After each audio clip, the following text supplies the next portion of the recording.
Hey everyone, welcome back to our channel. If you're new here, please subscribe. I'd really love that. If you're returning, how you doing?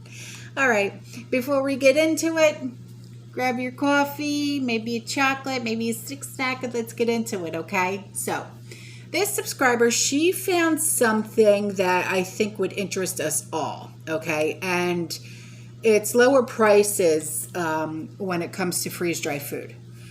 So I have the link. I'm going to put it in the description box below, okay? And this is what she said. She said, I noticed that Amazon still carries the number 10 size cans of Mountain House and Augason Farms protein options, but their prices have risen sharply lately. Yeah, they have. They go up, they go down. They go up, they go down. And she said, Thrive Life, THRIVE. Thrive Life still has the lower cost proteins, however. She said, I haven't ordered from them yet, but I will, next payday. They offer free shipping on orders over $99, and their selection is really good. Another product line they had that seemed interesting are the number 10 cans of instant pinto beans and instant black beans. Instant? Really? Okay.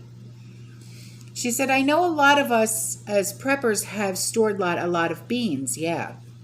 She said, I do too, but soaking, rinsing, cooking is dedicated effort and even normal of times. The process isn't difficult, but it involves time, water, energy use.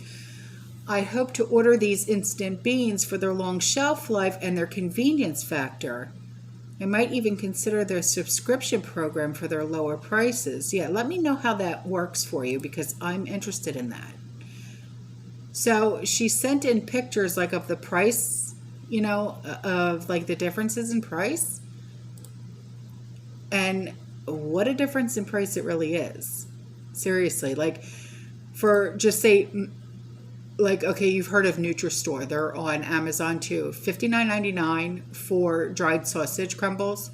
And then for Mountain House for the ground beef, it's $85.99, right? Now, if you go over to Thrive Life for their chicken, $36.39. Yeah.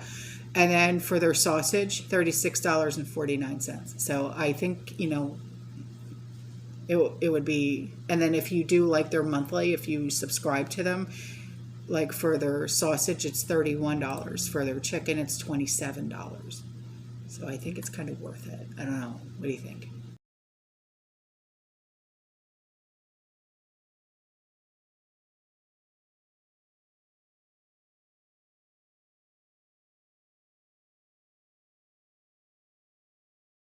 And this subscriber, talking about Augason Farms, she ordered 4 of the 24-pound pails of the long green brown rice. And I put the link in the description box below. She got them for $33 a piece. Yeah, I know.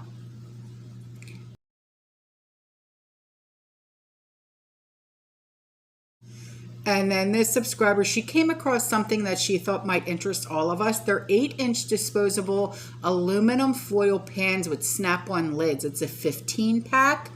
They're 3 times durable tins, 3-in-1 multi-use cookware for camping, microwave trays, disposable baking pans for cakes, casseroles, stuff like that.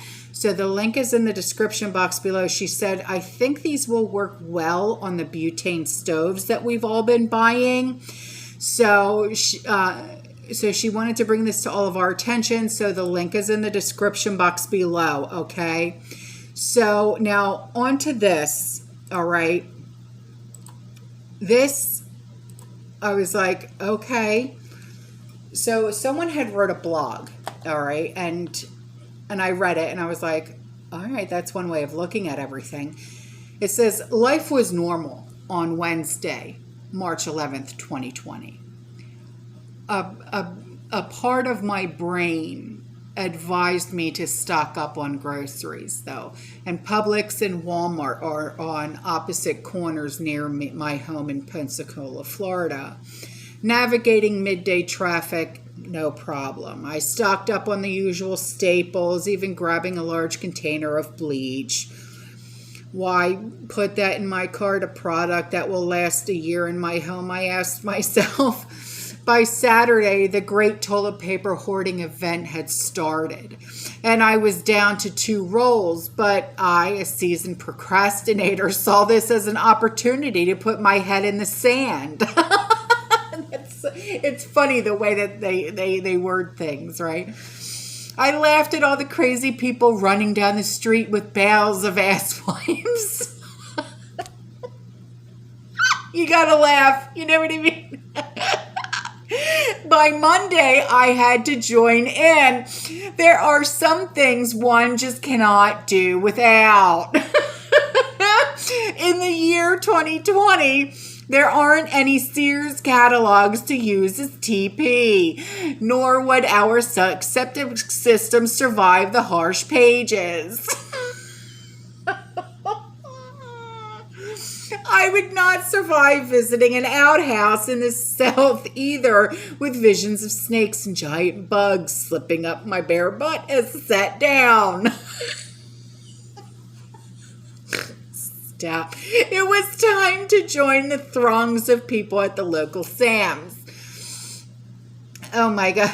At 9:15 in the morning, the parking lot was half empty. But as I walked into the store, it was apparent that shoppers entered the facility at one destination, the back of the building, where the basic necessity of life was stored, toilet paper.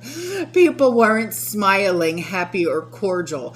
We loaded our huge metal carts with even bigger packages of the product the media warned us was in short supply. In hindsight, I understand that I wasn't the only one to suffer from embarrassment. Really? I wanted to shout. I'm out of the stuff. I'm not hoarding. But I kept quiet. Humor was also in short supply. The trip to Sam's then became an experiment in human psychology. I slowed my steps and watched the shoppers. Would anyone return a smile? No. If I grinned at a stranger, they scowled back at me.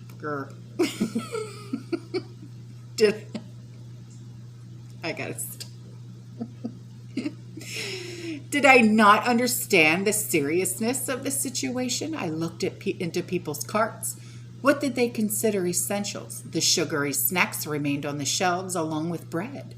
The meat trays were empty, no hamburger, chicken, frozen or fresh. And customers lined up at the baked chicken counter ready to grab the delicious birds as they came out of the oven. The store was quickly becoming crowded. It was time to leave, and shoppers shuffled to the self-checkout stations like self-employed cattle. For the record, I hate machines that take jobs away from real flesh and blood people. There is always a glitch, and I stand there like an idiot. Sure enough, my machine did not accept my credit card. An employee came by and said, "You have to slide your card through 3 times quickly. Hit a button, yada, yada, yada." I know. It's like, I get it, right? Sure, like I know that secret. I picked up the wand to scan my purchases, the dirty implement that hundreds of people before me had touched. What is wrong with this picture? I wondered, gagging at the thought of those germs on my hands. Then the machine said I wasn't authorized to buy a bottle of wine. Shocking! People behind me tried to help me, shouting to touch this button or another button, like I couldn't tell the electric brain that I'm over 18, way over 18, and in serious need of a glass of fermented grape juice. I waved my hands at anyone looking official. Finally, the lady came back and asked if I had only 1 bottle of wine. Seriously, did I look like I needed a case? As I left the store, the courteous woman by the exit door asked me how I was doing.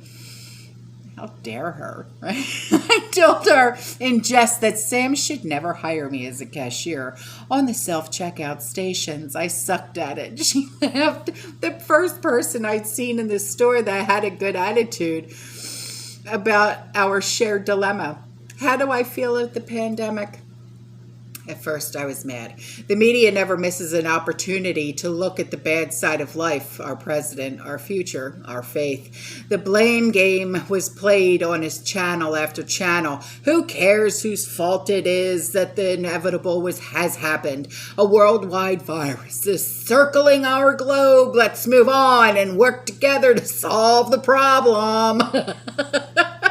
For now, the situation from day to day is alarming. The bare shelves at the local supermarket look like a scene from The Handmaid's Tale. Have you ever watched that show? My God. I can't help wondering how long before our food purchases are rationed. Yeah, it's happening now. So, my parents used to talk about the Great Depression from 1929 to 1938, and times were tough, and people had no food, clothes, or homes, no bailouts. My mother told me stories about all the ways our parents tried to earn money. At this point, our pandemic situation in America is not as futile or tragic. If one listens to the news, though, this is the beginning of the end, leading to another depression, government control, gun confiscation, etc. I made a decision this week to rarely listen to the news. None of us really listen to the news, do we? We come to YouTube to find out the truth. Well, to people like me and other channels, we listen to the truth, right? To not surrender to depression, to survive whatever is coming down the road. And I need to protect myself from hype and lies and the hubris of self-important newscasters. Give me the truth, just the facts, please. This was amazing. Thank you for sending me this. I needed this laugh, and I'm sure you guys did too, right on.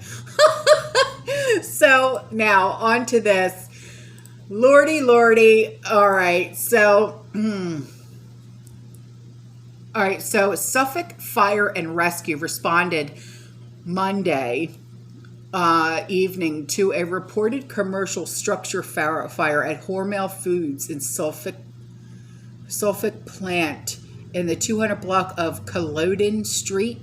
No one was injured. Emergency communications was contacted at 6:28 p.m. and fire crews arrived to the plant, which produces Planters product.